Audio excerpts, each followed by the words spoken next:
Okay, I wanted to share with you my experience in trying to get our church automated with ProPresenter having the lyrics controlled by an iPad app, and also that ProPresenter would control our lighting console.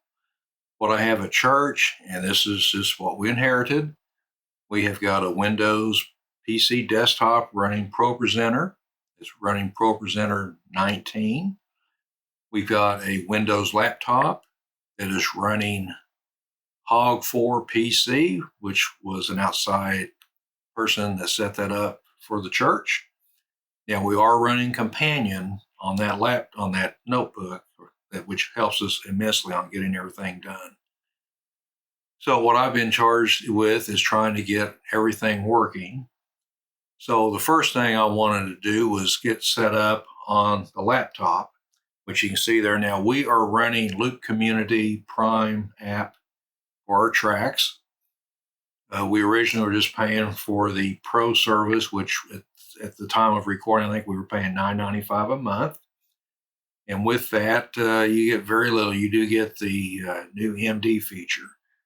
So let me set this up now. With the Prime app, like I said, there's an MD, a music director feature that provides a virtual music director that you can add cues in. But what you need to do on that, you need to go to your settings. And on settings, go down on the left to accessibility. And then you want to do your voiceover, or your voiceover. And you want to go to speech. And what you want to do on additional voices, you want to add a rotor voice. Of course, I'm going to do English. Now, what you want is you want an enhanced voice. This will provide the features for Music Director. Now, I've already added a couple, but you can see as long as you have enhanced, you're good. So there's enhanced, ours premium, which you can pay for, but all I really need is the enhanced. So I've got that taken care of. So let me get out of that. And now I'm going to go down to Prime. And on Prime, I'm going to go to Setup. And what you see over here on Prime MD, that's where you can see I use the enhanced voice on that. Now I'm using song announcements, which at the start of the track, it will announce the name of the song and the key it's being played in, which can be helpful. And then with the Plus membership, or with a Pro membership or higher, you can create custom cues. So if you want to add something like remember to dismiss the congregation on your closing song so they know when to do it, and maybe an interlude or something like that, they can do that. But basically, you're going to go up to MIDI, your network MIDI devices. You see I've got two. I've got my laptop companion and then my desktop. So I'll get more further than that. But basically, you're going to connect to your computer that has ProPresenter on it. And then down here on your network session, you want to make sure on lyrics that you have network session 1 enabled and channel 1 enabled. So there's that part of it. And then on the song itself, now what I'm going to do on that is I don't have a streaming license, so I don't want this video to be shut off. So what I'm going to do is shut off all music and just have the click track, the verbal cues, and the Prime MD play. So that takes care of that. So now let's go to my desktop computer. You can see I've got Windows on. I'm going to minimize this. One of the programs in Windows that you will need is a program called RTP MIDI, which is down here on the corner. Let me start it up. It will come up here. It starts up. So RTP MIDI basically allows MIDI cues to be sent and received by this computer. Now, what you're going to have is you're going to have a session for each process. So you can see up here in my sessions, I've got a desktop ProPresenter and a desktop companion. That's this computer. So ProPresenter is going to be receiving cues from another computer, and then desktop companion will be sending out cues. Now, the one thing that I have heard from an expert is that when you start up ProPresenter, it's going to look for existing connections. So you will want your RTP MIDI software to already be configured for your computer. So when you start up ProPresenter, it will see everything. So that gets you there. So this setup right now is with RTP MIDI and with the Prime app. I'm set up now for ProPresenter to start receiving cues from the iPad. Now, let me go over to my laptop, see if I can find it right here. So let me go over to my laptop. Now, on the laptop, again, we've got RTP MIDI, which I don't think my mouse shows up on the screen, but you have RTP MIDI. So again, I'm going to have this. I want to go to ProPresenter. I don't really care about my iPad being connected, but I do want my companion. So my Loop companion, my laptop companion is what I want to connect to. And then I'm going to run BitFocus companion so that I can control my light. So as you can see here, when I start up here on your network interface, you want all interfaces checked, and you want to know what your port is for BitFocus. On this computer, I'm on 8,000. I've seen others where 8888. Now, we'll say what I found out is I had to update my BitFocus software so that I could get some of the latest modules. So let me launch the GUI or GUI.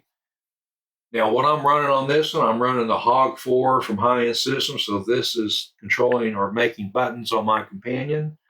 And then I'm running the newer ProPresenter API. This is the new API that replaces the old one that was in ProPresenter 6. And this is supported by Renewed Vision.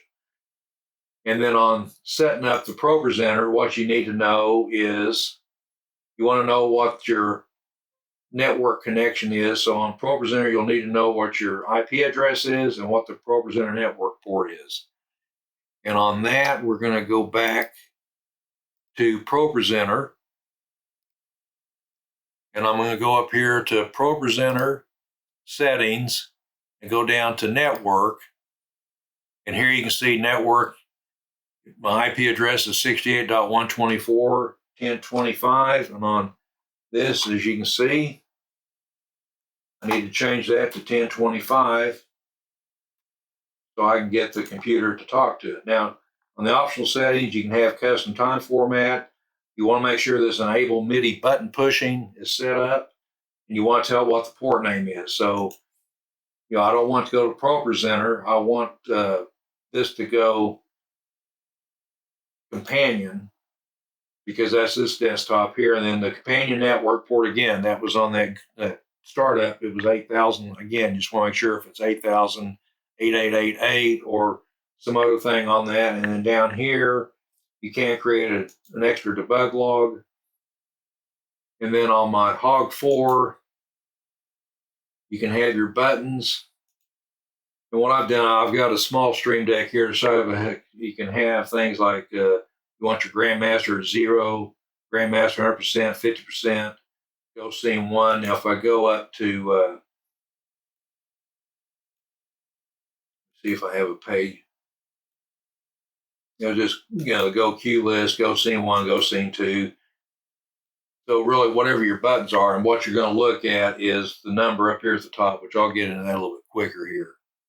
So anyway, I've got my laptop set up. Let me close out of that.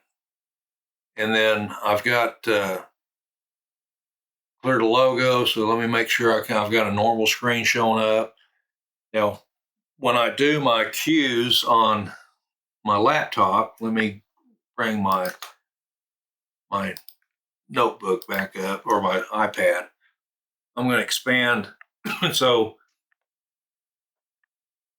what I do is, and again, this is just as we start off. Let me get back here. Gosh, I didn't realize it was all the way over. Okay, so there is a MIDI chart that's in the ProPresenter package. It tells you what the notes do. So what I always do is, on the first thing I do is go down to the select by index. I do a note number 17, which is my playlist. And of course, our playlist we're going to use is always playlist 1. So I'm going to do a queue of playlist 17, number 1 on channel 1. And then the next thing I'll do is select the playlist item, which would be 18. And then I'll trigger a slide, which would be trigger 19, slide 1. Now, let me get over here. So there's a couple of things. I know it won't show it real well, but you can see on my checklist, my set list, I've got the one up here. So the very first set list, the one I'm talking about. And down below here where it has your special music, this is what's interesting. You have to count from that. You've got to count everything down. So when I get down here, I believe I'm 15 for 1, 2, 3, 4, 5, 6, 7, 8, 9, 10, 11, 12, 13, 14, 15. Let me double check on that. Yeah.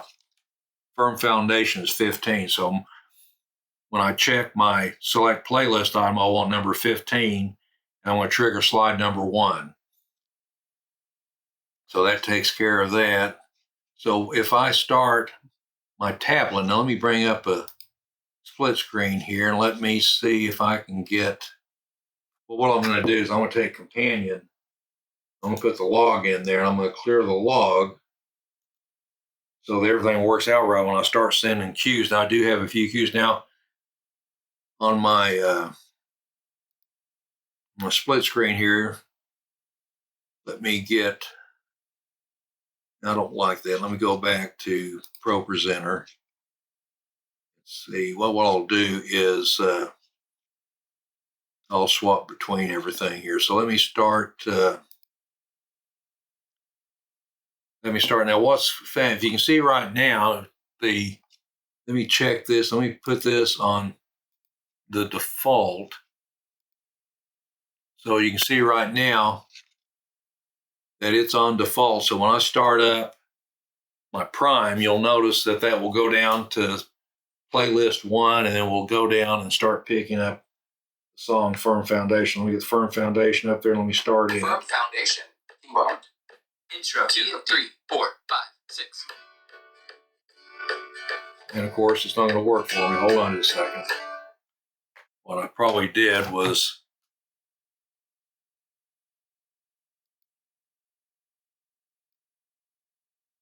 I need ProPresenter is my iPad companion.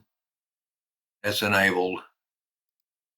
So what I didn't do, let me go back to my iPad. This is just a good way to troubleshoot things. Let me bring that up, go back over to MIDI, to network devices.